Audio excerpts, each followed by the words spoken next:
Welcome to the debate. Today, we are examining the optimal framework for goal setting and achievement among both new and seasoned entrepreneurs. Right. We're zeroing in on a central question here. Does entrepreneurial success primarily stem from rigid, evidence-based productivity systems and incremental progress monitoring? Or is it fundamentally driven by adopting grand, overarching visions paired with a high-risk, iterative mindset? Exactly.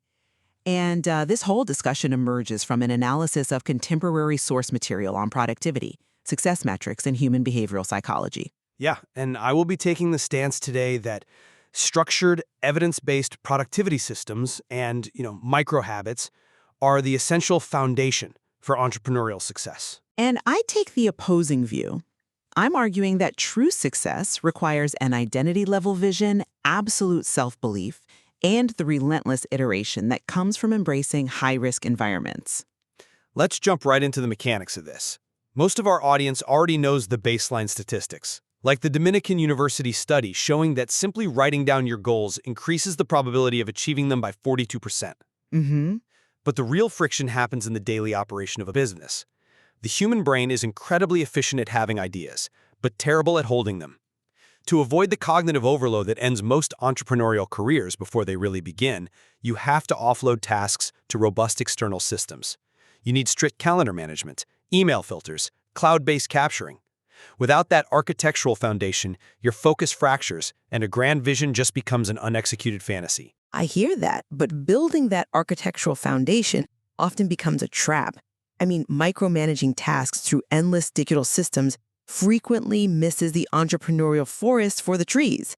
Society is dealing with this epidemic of, low-status people doing meaningful work very efficiently, and that's largely because we mimic a modern education system that prioritizes box-checking and memorization over true experimentation. So you're saying, Let me just finish this thought. Entrepreneurs shouldn't start by optimizing their calendars. They have to define an overarching endgame first. You do this using something the material refers to as the funeral test to strip away the noise and draft an infinite goals list. Think of Arnold Schwarzenegger targeting Mr. Olympia, then acting, then the governorship. Achievement at the highest level requires taking massive risks, especially early on, to earn a master's degree in life. It is not about perfectly organized to-do lists. I agree that you don't want to be highly efficient at the wrong things, but a massive vision is practically useless without a minimum viable level of organization. Fair. Think about the concept of a second brain. When you're building a company, you're constantly bombarded with data, contacts, sudden fires. A second brain is just a centralized digital system for capturing and categorizing all that media so your actual brain is free to make creative connections.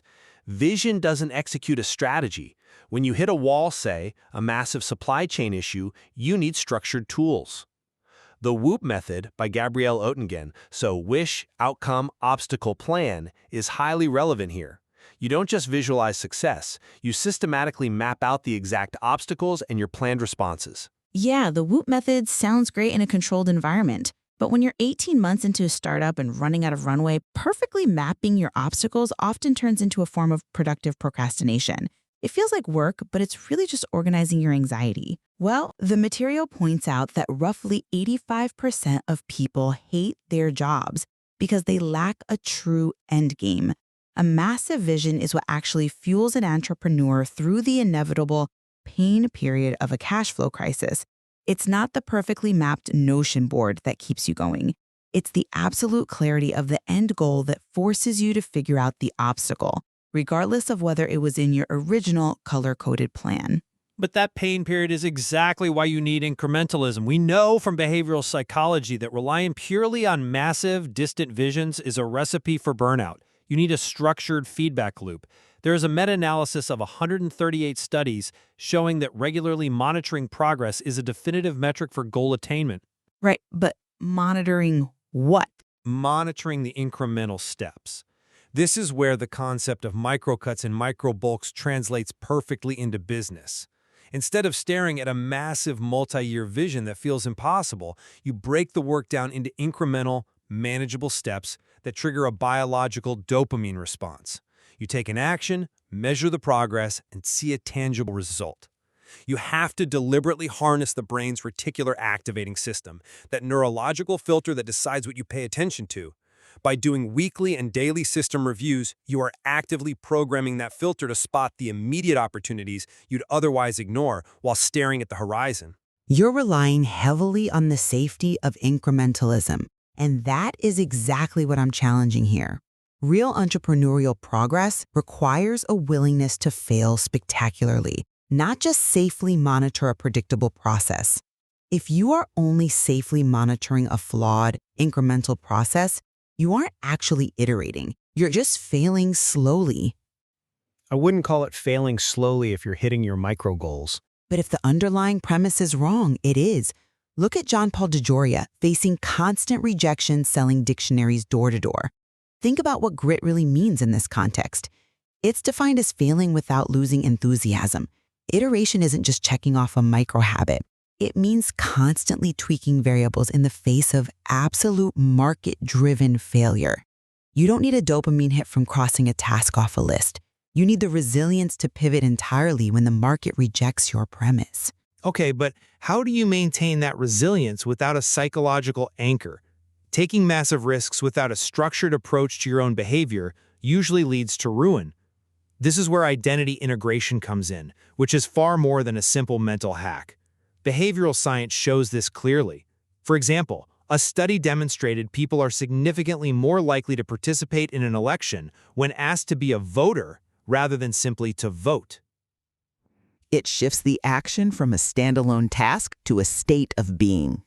Right, so entrepreneurs must carefully tie their structured goals to a specific identity. If you don't deeply internalize, "I am an entrepreneur," or "I am a healthy person," the first time you face serious imposter syndrome, that grand vision is not going to save you. We actually completely agree on the importance of identity, but I think you have to scale it up far beyond just calling yourself an executor. To escape the 90% who choose to be poor or passively accept society's default path, an entrepreneur has to possess absolute, almost delusional self-belief. This isn't just a psychological trick to maintain a habit. It's a protective shield against the immense friction of early-stage failure. Delusional belief. Yes, think about Kanye West's absolute belief in his own greatness from the very beginning. When the market is telling you no and your bank account is telling you no, believing something to be true makes it so because you act in accordance with that extreme belief. Adopting the mindset of a king is required to achieve the results of one. It elevates identity from a daily habit anchor to the fundamental operational reality of your business. If you don't have that delusional belief, you'll compromise your vision the second your systems tell you things are getting difficult. Let's summarize where we've landed. From my perspective, without written, systemized, and closely monitored goals, an entrepreneur's vision remains a mere fantasy, highly vulnerable to cognitive overload. Evidence-based systems and micro-habits are the necessary architecture that turns an abstract ambition into a sustainable reality. And my stance is that without a boundless, infinite goals list, high-risk iteration, and unshakable self-belief, and entrepreneur systems will merely make them highly efficient at being average. The vision and the risk tolerance have to come first. We certainly have areas of strong convergence. We both agree that living without intent is the default state for most people, and taking objective action, moving from the bottom 90% into the 1% who actually iterate and execute, is non-negotiable. Absolutely. We're also completely aligned on the idea that tying daily actions to a core identity is essential for surviving the friction of the entrepreneurial journey. Yes, and when you look at the complexities of the material, it becomes clear that the most effective entrepreneurs likely require both: the architectural discipline of evidence-based systems to manage the chaos, and the relentless, boundary-pushing ambition of a visionary to actually build something of magnitude. There is definitely far more to explore in this source material, particularly regarding the specific mechanics of building out a second brain and the deeper psychological nuances of how we handle iterative risk-taking. We will leave the listener to determine how best to structure their own approach to goal setting. Thank you for joining us.